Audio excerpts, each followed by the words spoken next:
Wow. That was one of mine too. Yeah.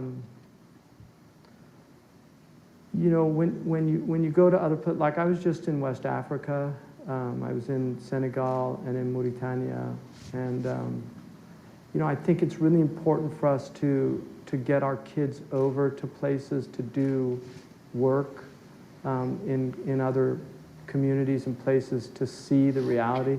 I'll give you an example. I had a friend of mine. I teach a course at a junior college nearby with a friend, and she was having trouble controlling this class because they were just, you know, they're college kids behaving like high school kids.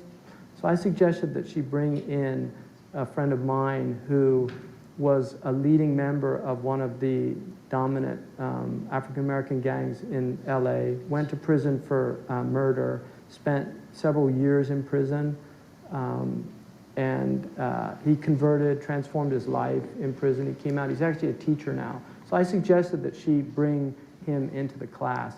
And she did, and she just said the transformation in these students was amazing, with him telling his story. And you know, I tell them, this junior college, if you were in Kabul in Afghanistan, this would be the Harvard of Afghanistan, you know. And we have people in a lot of countries that literally commit suicide because their scores are too low to get into the colleges.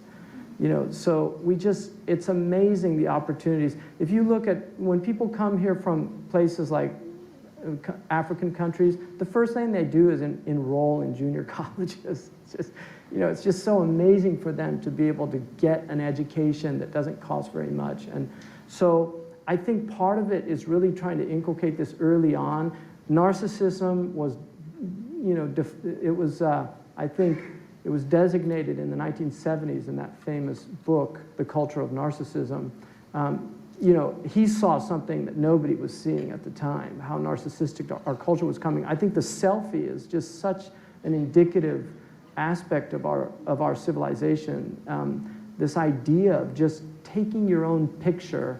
You know, I've never carried a camera. I've never taken pictures. I don't have any pictures of myself.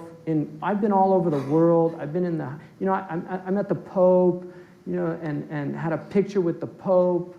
And, you know, I've just never had that urge to have these pictures. You know, my wife, because some people send us things and she wants to put them up. I said, I don't want them on the wall. You know, I don't want to do that. And I don't get that thing about pictures. You know, like for me, this is where I take my pictures. And I try to be present with people and remember them as best I can. And I learned this from the Bedouin, because what really struck me about the Bedouin that I lived with is they were so present. And I would meet a Bedouin that I'd met 10 years before. He would remember what we talked about, the conversation we had. And they don't take pictures because they know. And so this whole obsession with images, the New York Times recently reported that the average American sees more images in one day than a 19th century English person saw in his entire lifetime. And these images are flooding our hearts. We're losing that space. You know, the imageless space. You know, one of the things when Trajan went into the holiest of holies, the thing that really disturbed him was there was nothing in there. You know, and he wanted the Jews to explain, like, where's your idols? Where's your images? It's an empty place. And so that emptiness, we have to have that emptiness to be able to contemplate.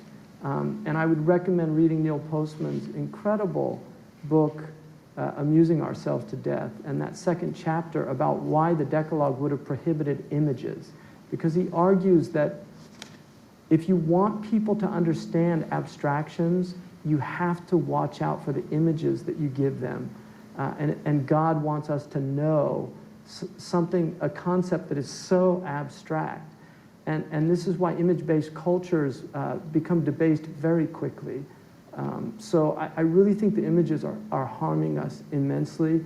The pornographic images that are going into the minds of these young kids, it's really terrifying because they can't get these things out. You know, they won't be able to get those images out of their mind. And I know this from, I have people that have converted to Islam or have these problems, and they've told me when they open their prayer, images start flooding and they want to get rid of them. So it's really difficult. Spiritually, it can be done with a lot of work, but you have to be careful what you put into your heart.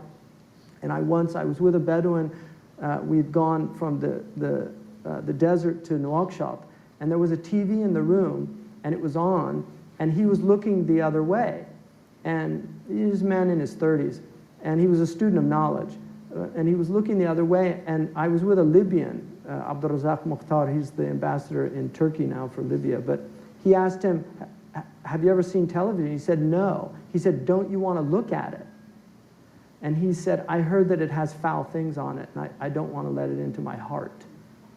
And you know, that level of being is just, where are those people?